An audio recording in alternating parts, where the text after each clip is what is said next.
If you're like me, you don't exactly have a ton of time to shop for clothes. Ever order 3 sizes of the same shirt just hoping that one fits? Scroll, shop, add to your cart, and you still end up returning everything.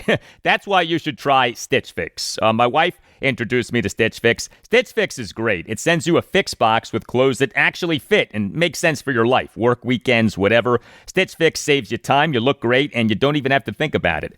Stitch Fix is no risk, all style. Try it all on in the comfort of your home.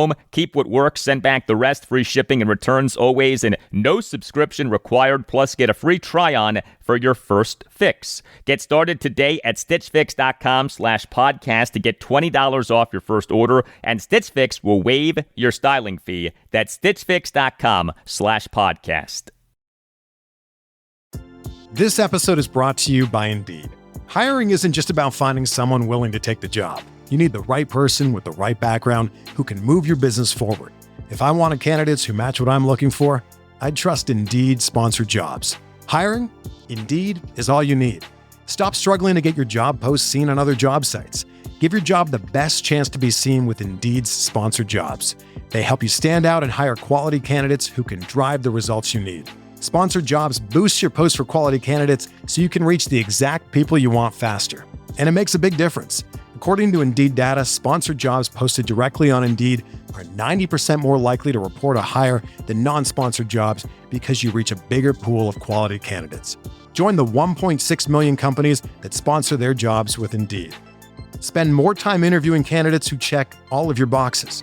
Less stress, less time, more results now with Indeed Sponsored Jobs. And listeners of this show will get a $75 sponsored job credit to help get your job the premium status it deserves at Indeed.com/BWN. Just go to Indeed.com/BWN right now and support our show by saying that you heard about Indeed on this podcast. That's Indeed.com/BWN. Terms and conditions apply. Hiring? Do it the right way with Indeed.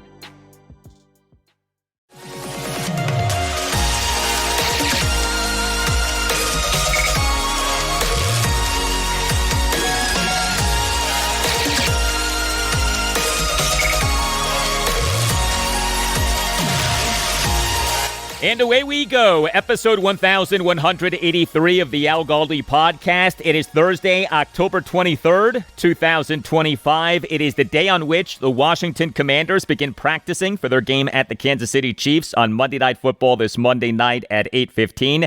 This is the day after we on Wednesday afternoon had reports that the Commanders starting quarterback in this game will be their QB2, Marcus Mariota, not their QB1, Jayden Daniels, who in the 44-22 loss at the Dallas Cowboys this past Sunday suffered a right hamstring injury. Head coach Dan Quinn, during his day after the game press conference on Monday afternoon, said that an MRI exam revealed that the hamstring injury isn't serious, but Quinn did not say that Daniels necessarily would play at the Chiefs, and sure enough, he reportedly is missing the game. What'll be his third missed game due to injury in this regular season. He missed 2 games due to a left knee injury. Jayden Daniels, over 5 seasons as a collegiate QB1, was very durable. Daniels, during his all-time great NFL rookie season last season, was very durable, but Daniels now is set to be out for a third time in 8 games for the Commanders in this regular season. So we on Monday night will not have the superstar quarterback matchup of Jayden Daniels versus Patrick Mahomes. Yes, Mahomes versus the Commanders defense in a game in which the Commanders are without their QB1. A big spot for Marcus Mariota. I also would ask this, I guess so much for making the Chiefs prepare for both Daniels and Mariota, but it may be that whatever competitive advantage might have been gained by that is overrated, and maybe the Commanders see themselves as better off making it clear who their starting quarterback for the game will be. I also had this thought. So, Commanders at the Chiefs this Monday night. A struggling Washington team starting a backup quarterback against a team with a high-powered offense on the road on Monday Night Football in late October. Sound familiar? The Colt-McCoy game. One of the most shocking Washington wins in the history of the Washington-Dallas rivalry. A 2017 overtime win at the Dallas Cowboys on Monday Night Football on October 27th, 2014. And guess what this Monday is? October 27th, 2025. 11 years to the day of the Colt McCoy game. Could we maybe, possibly, have a repeat of the Colt McCoy game this Monday night? As a caller said to me on the radio years ago, Colt McCoy is a freaking football player. Colt McCoy is a freaking football player. That's right. Colt McCoy is, or at least was, a freaking football player. Marcus Mariota is a freaking football player. And this is a freaking podcast. Hello and welcome to this Thursday installment of the Al Galdi podcast. Next segment, a conversation with a man who knows the Commanders well, NFL and college football analyst Ryan Fowler, who is the host of a Commanders podcast, Commanding the Huddle with Ryan Fowler. He also is a Commanders fan, and he has a lot to say about the state of the Commanders season, what's going wrong for the team's struggling defense, and potential fixes for the defense. And with Ryan, we'll examine where we are with the key players from Adam Peters' first two NFL draft classes. As Commanders general manager, a specialty of Ryan is the NFL draft. I lately am noticing increasing scrutiny on our friend Adam Peters, so I figured now's a good time to see how he's doing with his draft picks as Commanders GM. An in-depth Commanders conversation with Ryan Fowler next segment. And also on the show, we'll discuss our Washington Wizards. They on Wednesday night began their 2025-2026 regular season with a loss, a 133-120 loss at the Milwaukee Bucks. Before we get to some feedback, two notable announcements on Wednesday morning. The Pro Football Hall of Fame, it on Wednesday morning announced that 52 modern era players have advanced in the voting process for the Pro Football Hall of Fame's class of 2026. Among those players are two prominent Washington Redskins legends, a kickoff returner, punt returner, and running back Brian Mitchell, and linebacker London Fletcher. Each guy absolutely should be in the Pro Football Hall of Fame, but we for years have danced this dance of deserving Skins legends who should be in the Pro Football Hall of Fame, not be in the Pro Football Hall of Fame. In the next step of this process, each member of the Hall of Fame's full 50-person selection committee will review the list of the 52 modern era players and cast a vote for the 25 nominees each selection committee person believes should advance to the semifinalist stage. The names of the 25 semifinalists, plus ties, if any, for the 25th position will be announced in about 5 weeks. Also, Louisville Slugger, it on Wednesday morning announced the National League finalists for the 2025 Silver Slugger Awards. Will announce the American League finalists on Thursday. Silver Slugger Awards go to the best hitters at various positions/roles, and there also is a team Silver Slugger Award in each league. Among the finalists for the 2025 Silver Slugger Awards is Washington Nationals left fielder James Wood. Good for him, well-deserved. He's one of 6 finalists among NL outfielders. So the other finalists include New York Mets right fielder and former Nats outfielder Juan Soto, and Miami Marlins outfielder and former Baltimore Orioles outfielder Kyle Stowers. NL winners of 2025 Silver Slugger Awards will be announced on Thursday, November 6th on the Baseball Insider stream on YouTube starting at 6 p.m. Eastern. Position finalists and winners for each league are determined by a vote of managers and coaches from each league.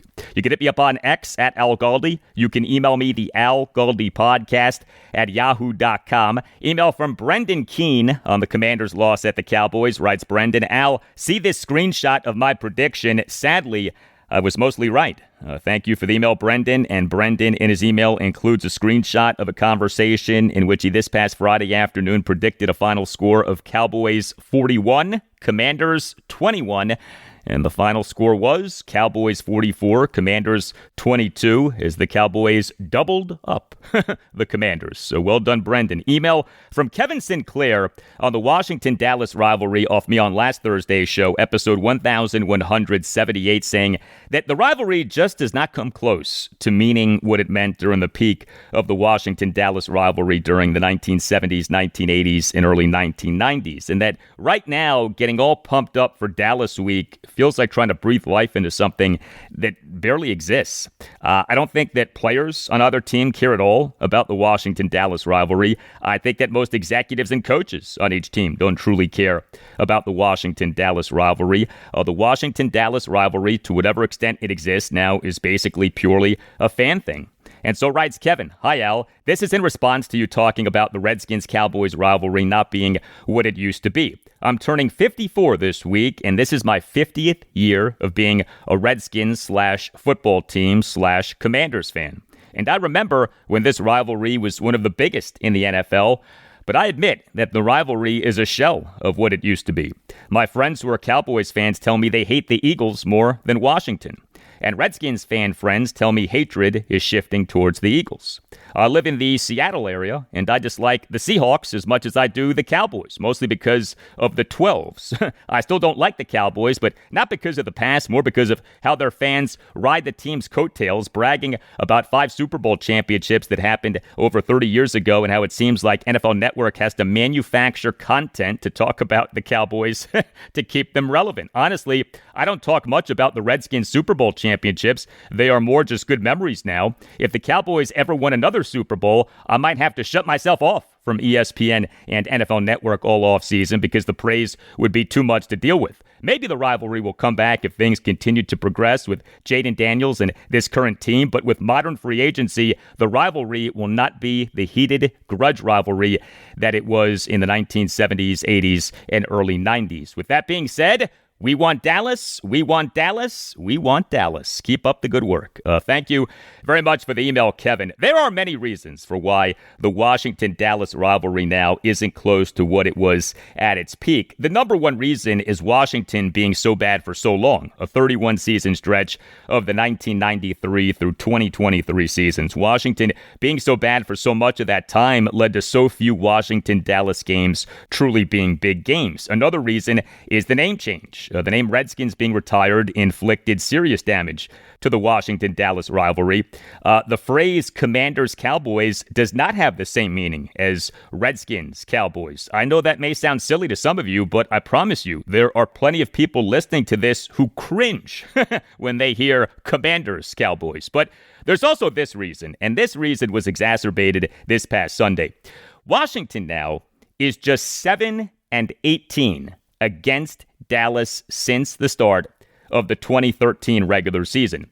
Washington since the glorious 28-18 win over Dallas at FedEx Field on Sunday Night Football on December 30th, 2012 to win the NFC East in the very last game of the NFL's 2012 regular season is just 7-18 against Dallas. Dallas is dominating the rivalry.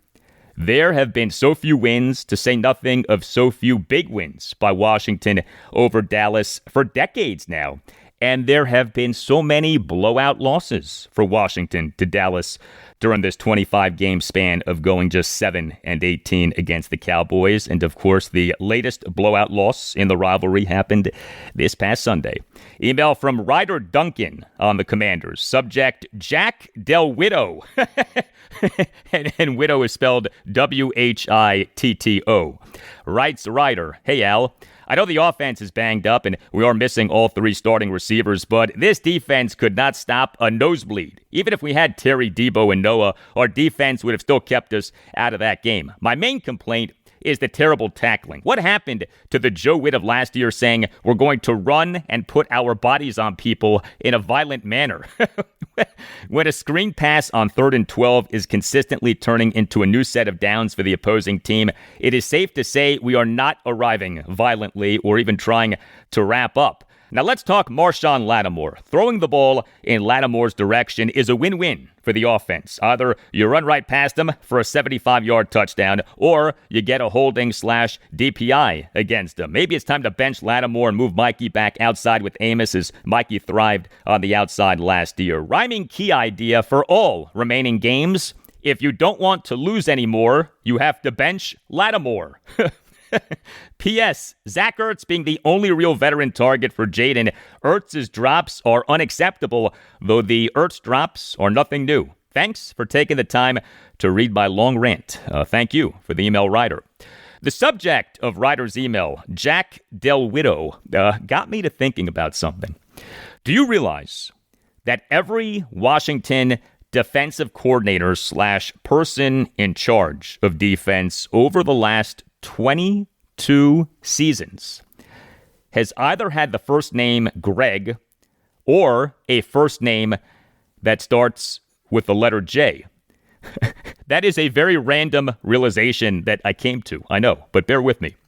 Greg Williams was the Skins' assistant head coach in charge of defense for the 2004 through 2007 seasons. Greg Blush was the Skins' defensive coordinator for the 2004 through 2009 seasons. Jim Haslett was the Skins' defensive coordinator for the 2010 through 2014 seasons. Joe Barry was the Skins' defensive coordinator for the 2015 and 2016 seasons. Greg Minuski was the Skins' defensive coordinator for the 2017 through 2019 seasons. Jack Del Rio was Washington defensive coordinator for the 2020 to 2023 seasons. He got fired during the 2023 season. And Joe Witt Jr. has been the Commanders' defensive coordinator since February 2024. Every Washington defensive coordinator / person in charge of defense over the last 22 seasons, 2004 through 2025, has either had the first name Greg or a first name that starts with the letter J. 3 guys named Greg: Greg Williams, Greg Blush, and Greg Minuski, and 4 guys each with a first name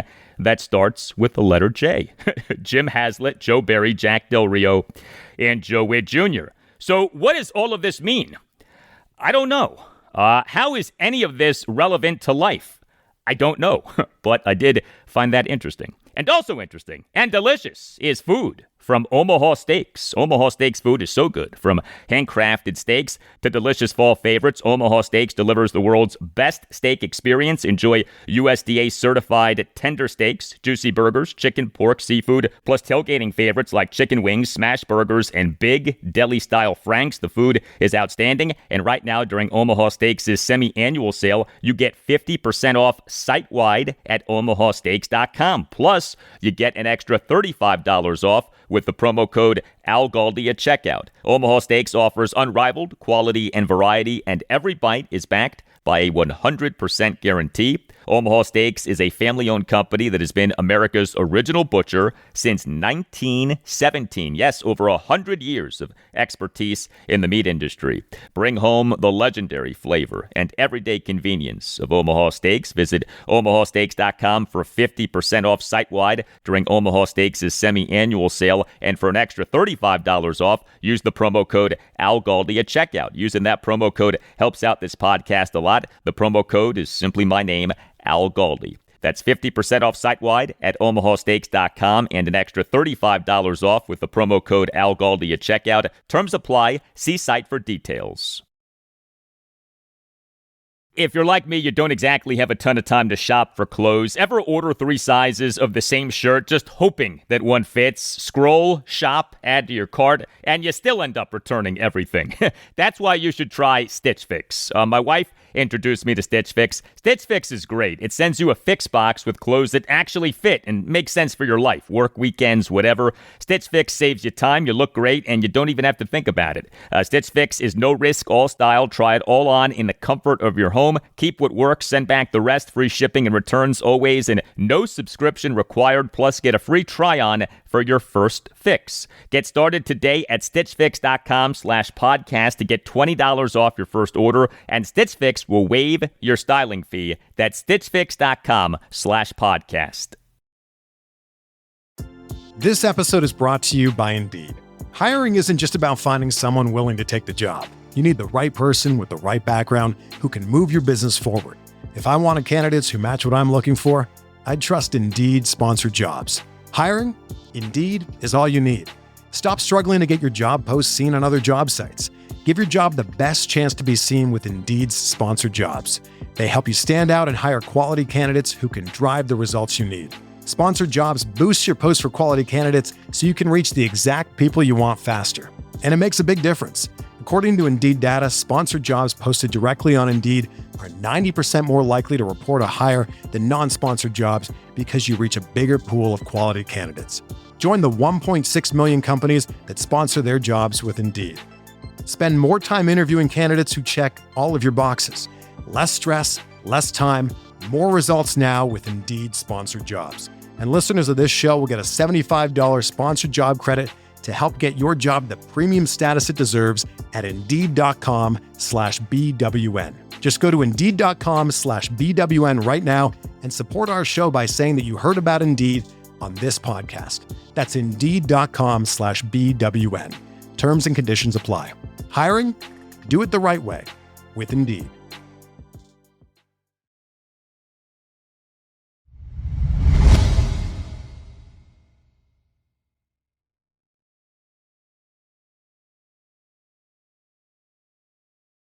Hey, please consider subscribing to the podcast if you're not already doing that. Subscribing to the podcast costs nothing. Make sure that you never miss an episode and helps out the podcast a lot. And if you're already subscribing, thank you.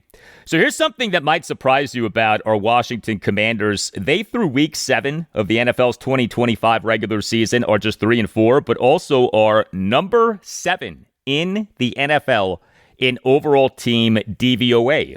So Aaron Schatz's state-of-the-art metric DVOA, defense adjusted value over average, it, when looking at the Commanders in totality, offense, defense, and special teams, and factoring in quality of opponents, has the team as the number 7 team in the NFL.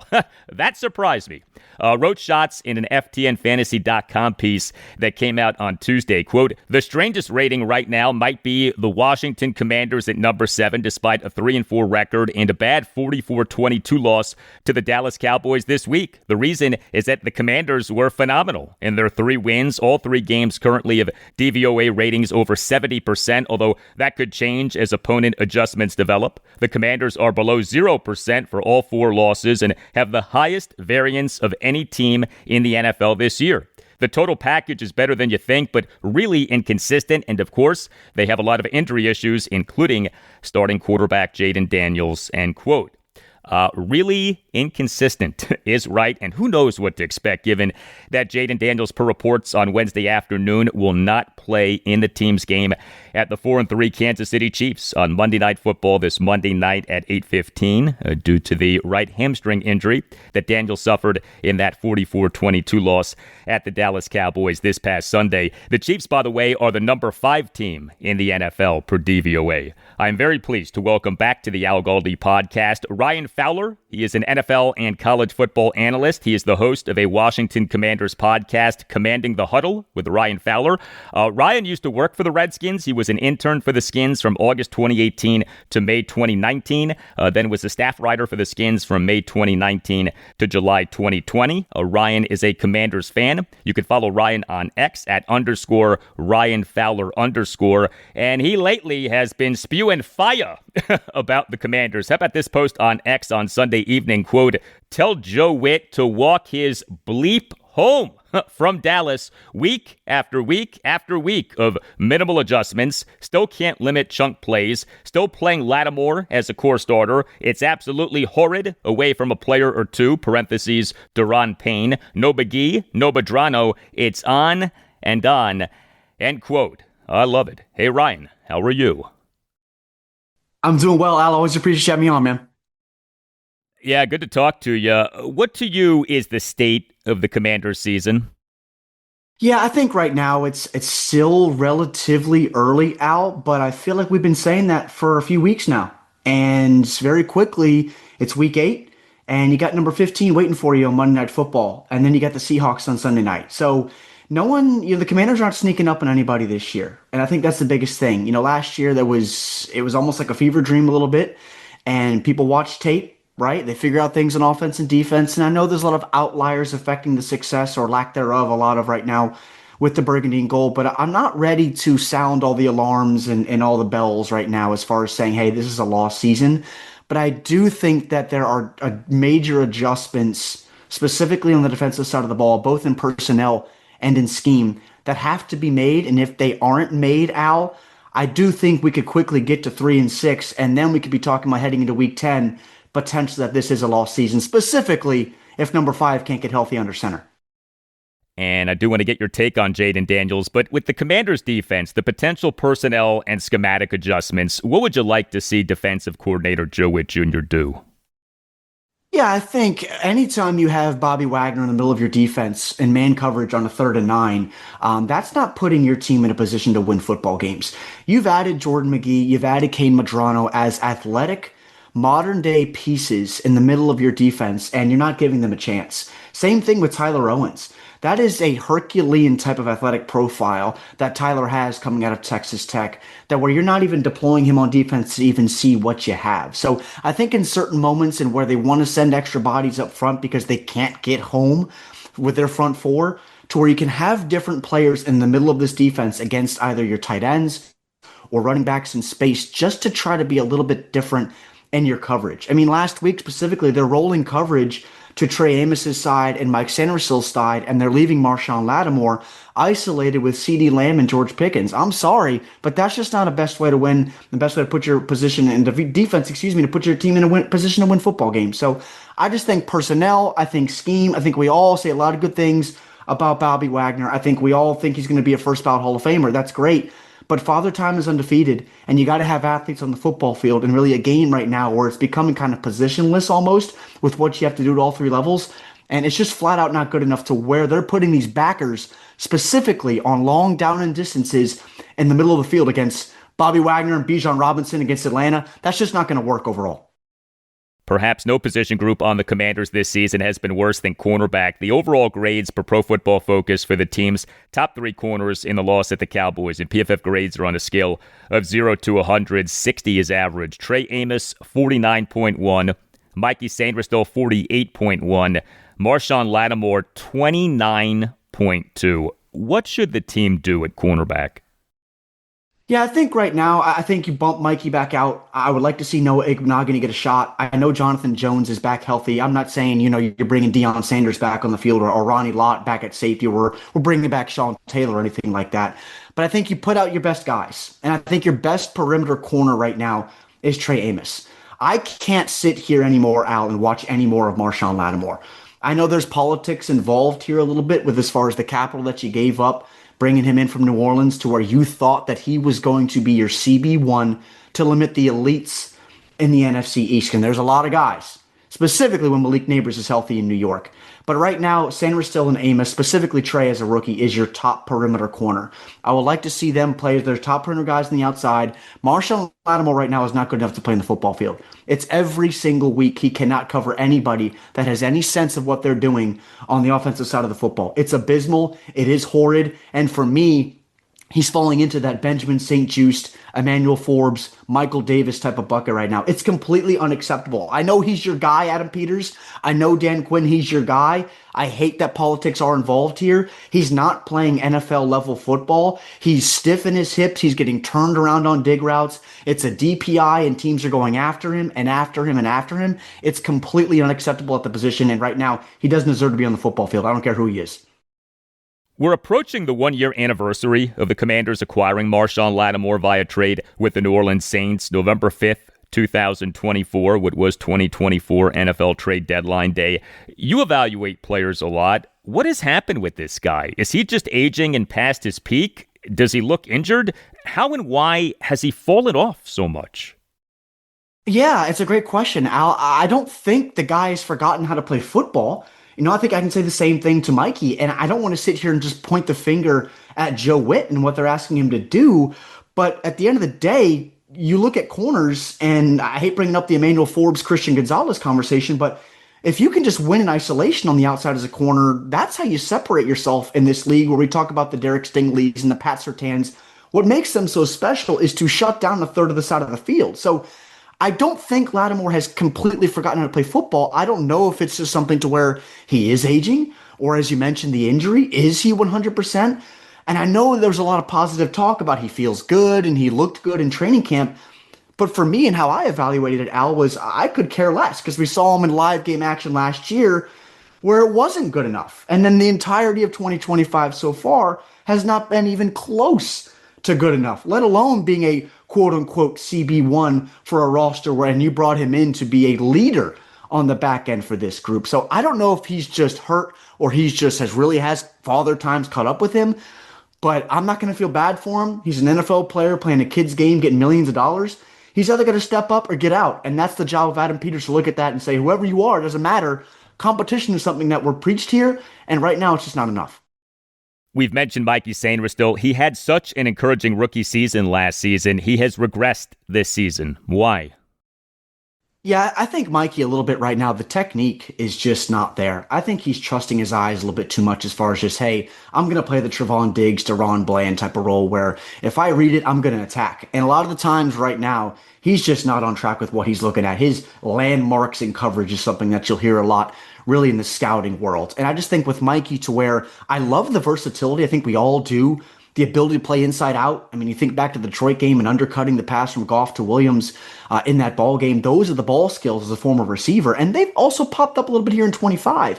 But that fundamental coverage ability, specifically when he's at nickel, playing with air to either shoulder, if your technique isn't there and you're lazy with your feet, you're lazy with your hands in the contact window, which is what we've seen, even though he isn't the biggest guy, it makes it really tough to win against a lot of offenses that want to bring their wide receiver ones into pre-snap motion, force you to communicate in the inside, and we know the Commanders haven't done that at all in 2025 in the back end. So I just think right now it's a little bit of too much aggressiveness, not trusting your technique, and really just not finding that medium to make him really what I thought was going to be really becoming one of the best corners, young players in football this year, and just has not happened. Quan Martin, who had been the Commanders' number one safety, he in the loss at the Cowboys played on just 60% of the Commanders' defensive snaps, so just the third most defensive snaps among Commander safeties in the game, and he, as best as we can tell, did not get hurt in the game. Jeremy Reeves played on 87% of the Commanders' defensive snaps. Darnell Savage, 69%. So we may have seen a benching of sorts of Quan Martin. We're also barely seeing Percy Butler and Tyler Owens play on defense. So they are playing on special teams. So Will Harris is on the reserve/injured list. Who should be the team's top two safeties in terms of playing time moving forward? Yeah, I'll say this, Al. I've always been a Quan Martin supporter. I thought he's remained one of the better young defenders in football at the safety position that really hasn't gotten enough attention. But recently, his run fits are abysmal. The angles are terrible. The flipping and running downfield, he's there at times. You're having Jeremy Reeves, another guy that's a fan favorite. But he's playing every single snap at safety for you. He hits and he pops. That's great, but I can pull a guy off the street that will strap up and hit for me. You got to have a guy in the back end that can keep everything in front of him and limit chunk play. So I think right now I would like to see some more Percy Butler. He's a guy that really fits that atypical mold of that center field type of safety and play from number to number.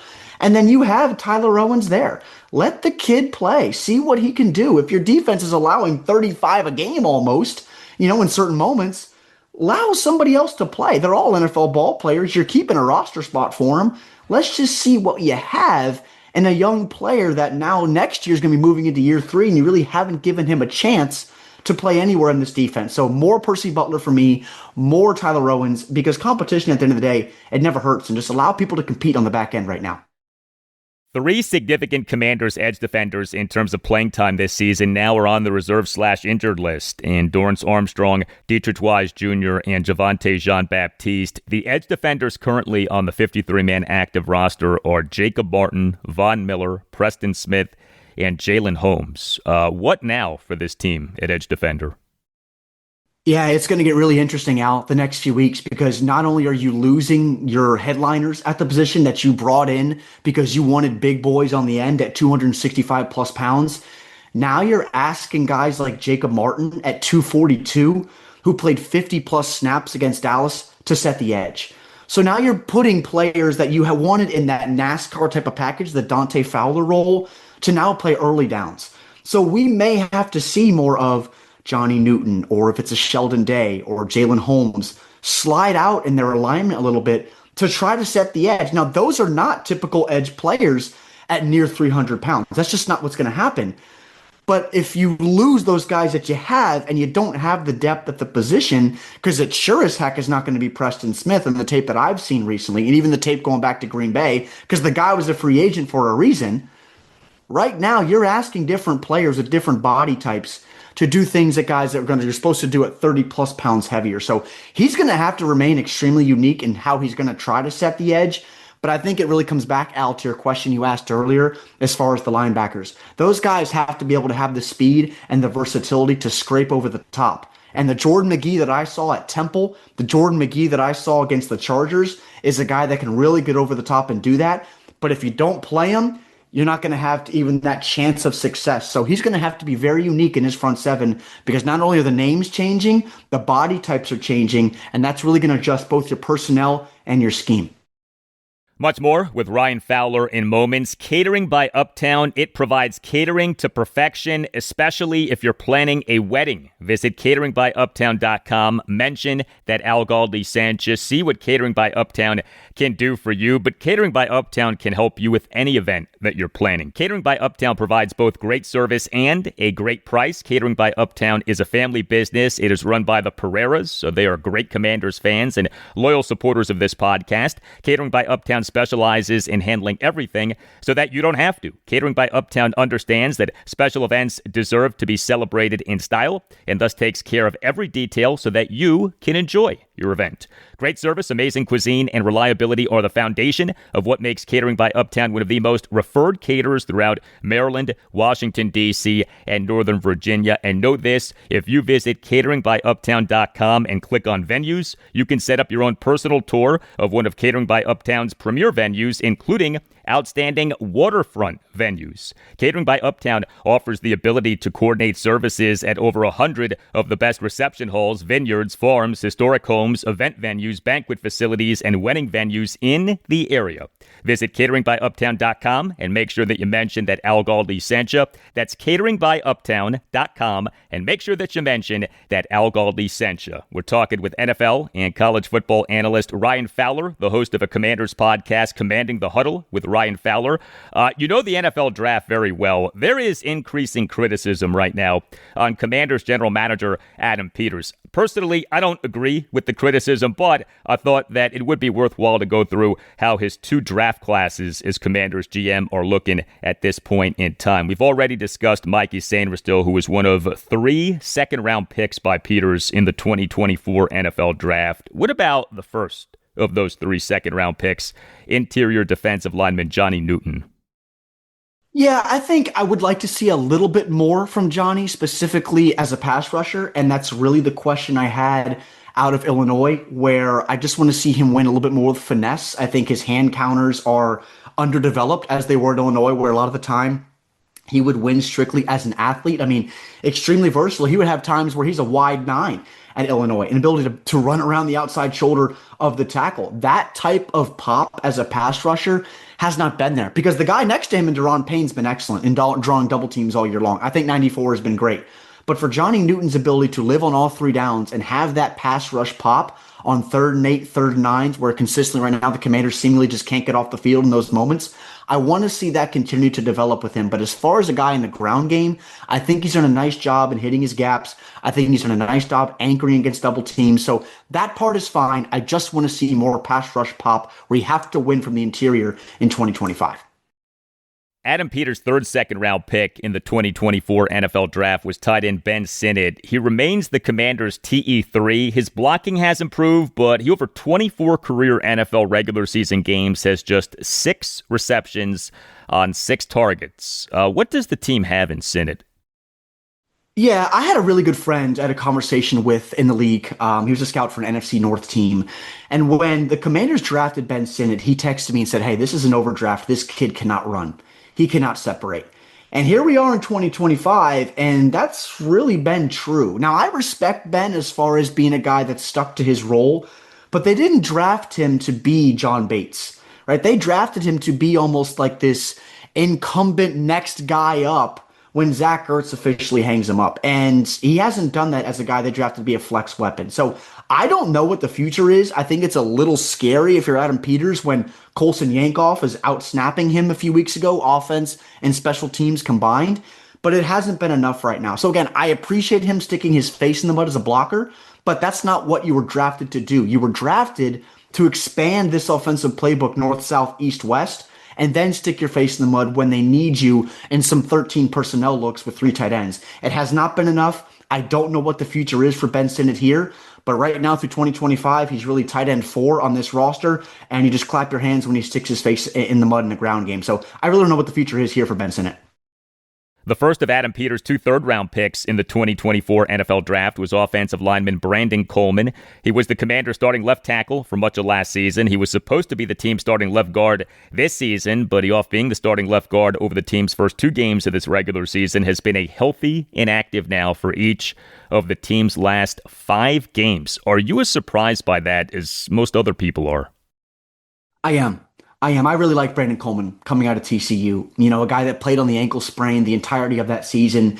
Seeing him live down in Mobile at the Senior Bowl, I mean, he was one of the more impressive-looking linemen just because he fit the body type, first off, of what Cliff Kingsbury wants. He's a wide-bodied player in the upper half, winning A to B, and then the athleticism in the lower half to play guard, to play tackle. And I thought he was okay in moments in 2024. Yeah, the Tampa Bay game in the wild card round against Yaya Diaby, he really took his lumps, but there were really good positives throughout that season. And then now where Chris Paul's drastically outplayed him at guard, to where, as you mentioned, healthy and active, I mean, this is a situation to where what's the future here? Is he a guy that maybe you're going to try to get a 6th or 7th round pick for at the future? Someone needs a lineman. Always people need linemen, a 6th guy potentially along the defensive line where he is right now for Washington.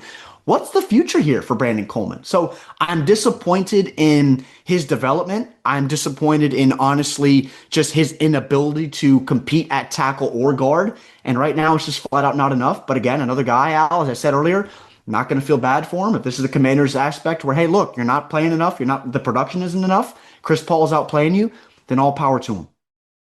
2 receivers taken by Adam Peters over the last 2 NFL drafts. Luke McCaffrey in the 3rd round of the 2024 draft. Jalen Lane in the 4th round of the 2025 draft. Each guy is excelling as a returner for the Commanders this season, but what about each guy as a receiver?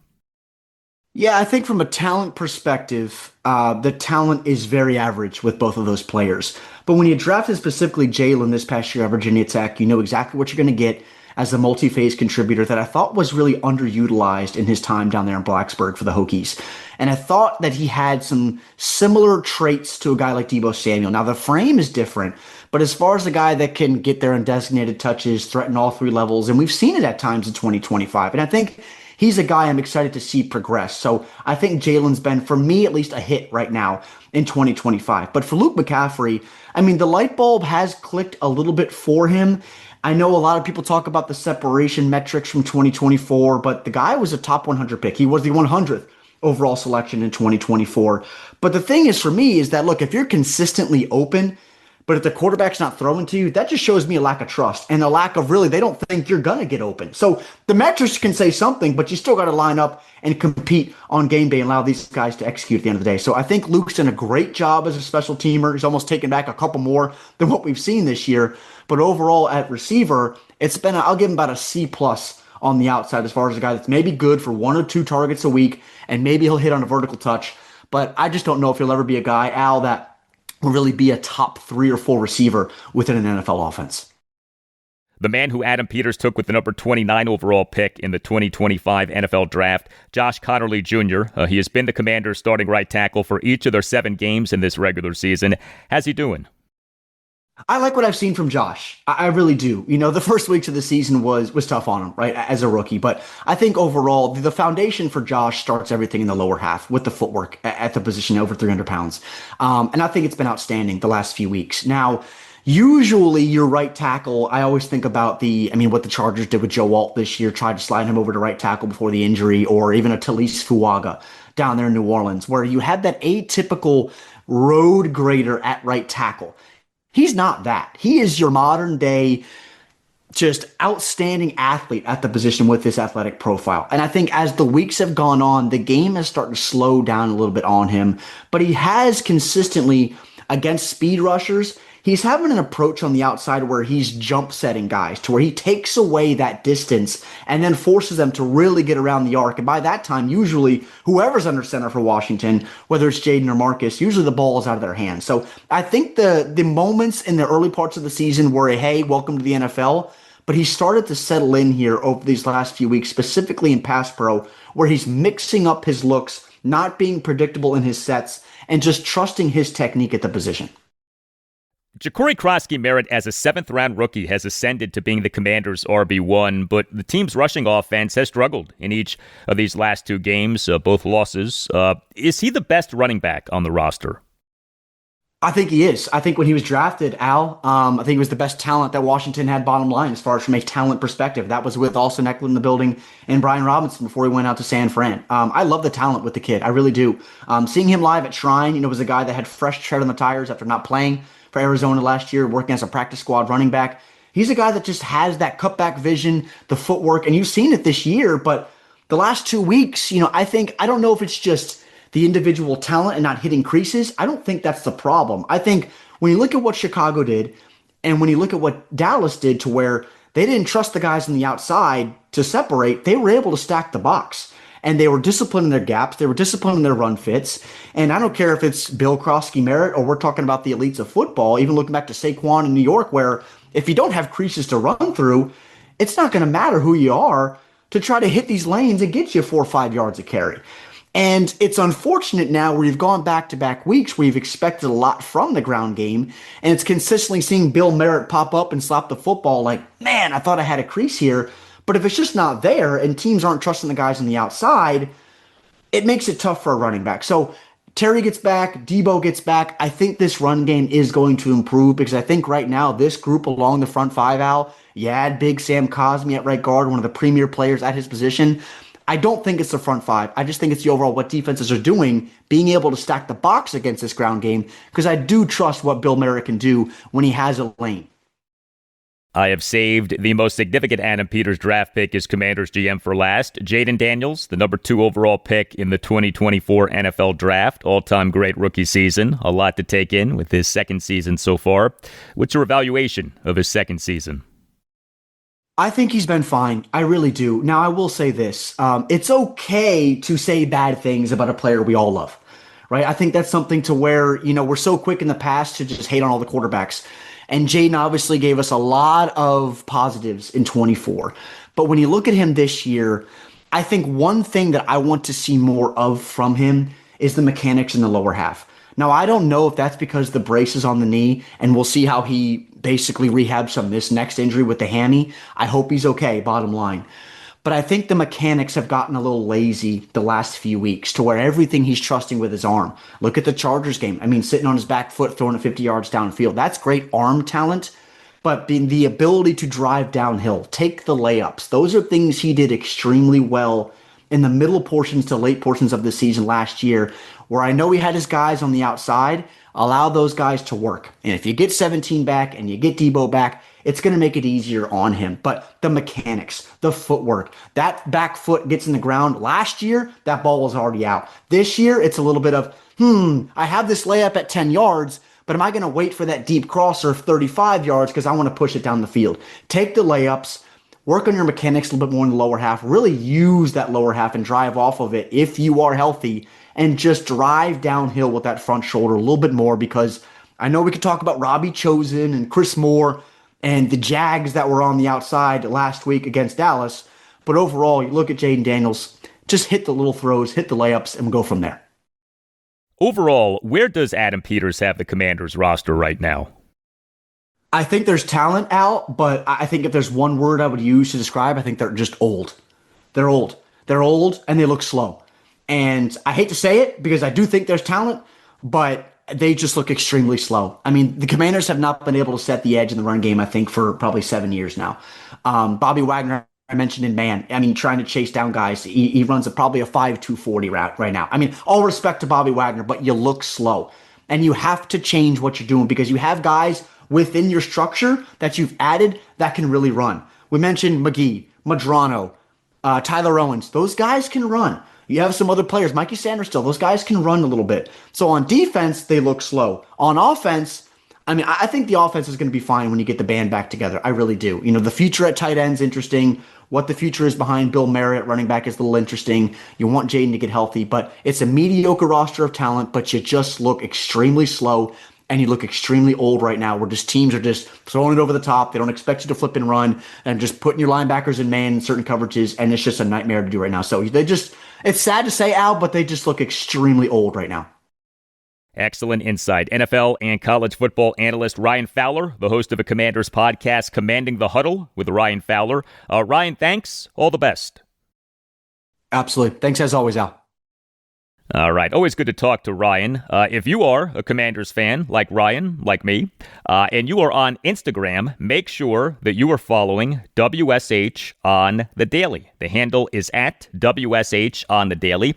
WSH on the Daily provides outstanding daily Commanders coverage. The page is updated every day, always has a great fresh look. WSH on the Daily just started in 2021 and yet has 44,000 followers. You learn a lot by following WSH on the Daily. You are entertained quite a bit by following WSH on the Daily. If you're on Instagram, check out WSH on the Daily. The handle is at WSH on the Daily. And check out WSH on the Daily's online shop, WSHonthedaily.com. Some terrific gear, t-shirts, sweatshirts, hoodies, hats, excellent materials, modern looks. So for smart, informative, fun, and engaging Commanders content, check out WSH on the Daily on Instagram. And for great merch, visit WSHonthedaily.com.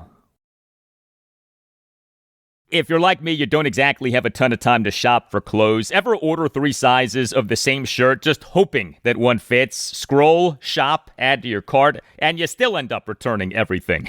That's why you should try Stitch Fix. My wife introduced me to Stitch Fix. Stitch Fix is great. It sends you a fix box with clothes that actually fit and make sense for your life. Work, weekends, whatever. Stitch Fix saves you time, you look great, and you don't even have to think about it. Stitch Fix is no risk, all style. Try it all on in the comfort of your home. Keep what works, send back the rest. Free shipping and returns always, and no subscription required. Plus, get a free try-on for your first fix. Get started today at StitchFix.com/podcast to get $20 off your first order, and Stitch Fix will waive your styling fee. That's StitchFix.com/podcast. Few things in your home are as important as the mattress on which you sleep. Avocado Green mattress is next level. Avocado Green mattresses are certified organic mattresses that deliver luxurious comfort, ergonomic back support, and naturally cool sleep. 3 comfort options: firm, medium, or plush. What does comfort mean to you? For me, comfort is sleeping cool. No tossing, no turning, just deep, refreshing rest. Avocado mattresses are built for your comfort.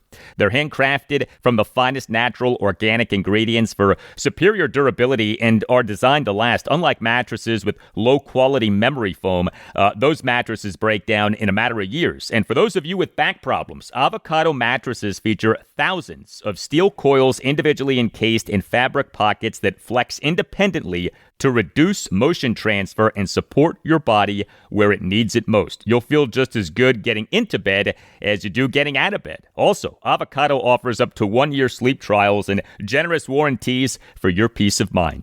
Head to avocadogreenmattress.com today and check out Avocado's mattress and bedding sale. Avocado, dream of better.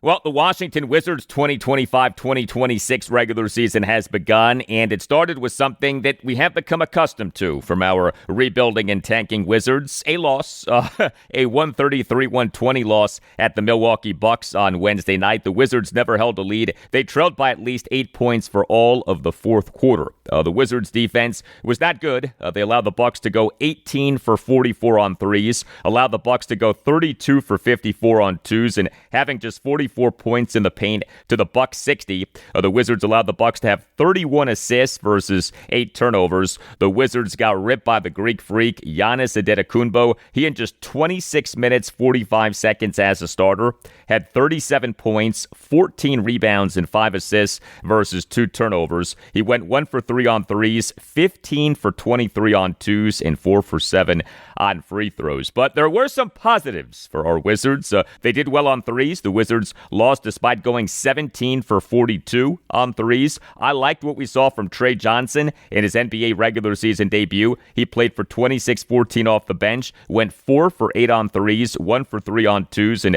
2 for 2 on free throws. He finished with 16 points, 5 rebounds, and 2 assists versus 4 turnovers. He became the first Bullet/Wizards rookie to score at least 15 points in his NBA regular season debut since Tom Gugliotta scored 20 points on November 6th, 1992. I was a big Tom Gugliotta fan when I was a kid. Our guy Googs, not since Googs had we seen what we saw from Trey Johnson on Wednesday night. Keyshawn George, he in 32.05 as a starter, went 3 for 6 on threes. He did go just 4 for 9 on twos and just 4 for 8 on free throws as the Wizards went just 11 for 19 on free throws. But George finished with 21 points, 9 rebounds, 4 assists versus 2 turnovers and 2 blocks. Bub Carrington, he in 29.01 as a starter, went 3 for 4 on threes. He did go just 1 for 5 on twos. He did not attempt a free throw. He finished with 11 points, 5 rebounds, and 2 assists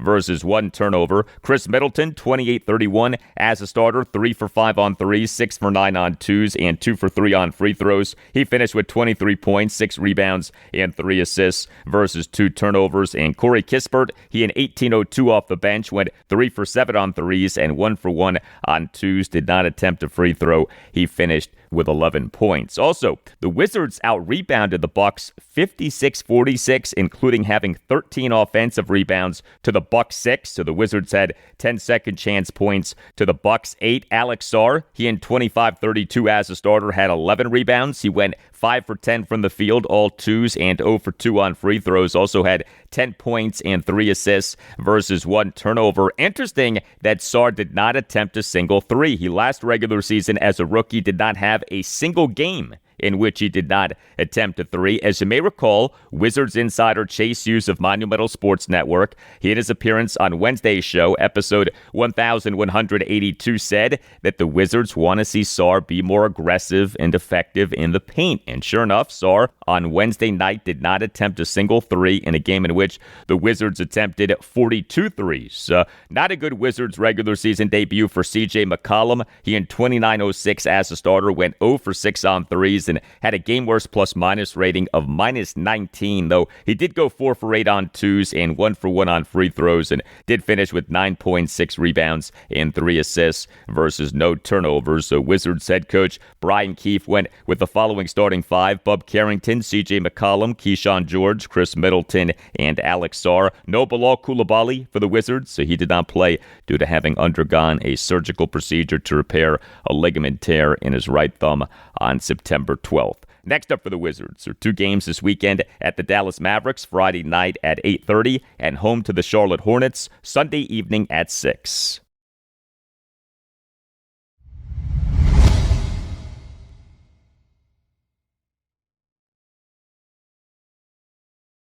And that'll do it for you and me for now. Keep the feedback coming. You can hit me up on X at Al Galdi. You can email me the Al Galdi podcast at yahoo.com. Friday show, episode 1184. We'll have much more on the Washington Commanders as they on Thursday are beginning practicing for their game at the Kansas City Chiefs on Monday Night Football this Monday night at 8:15.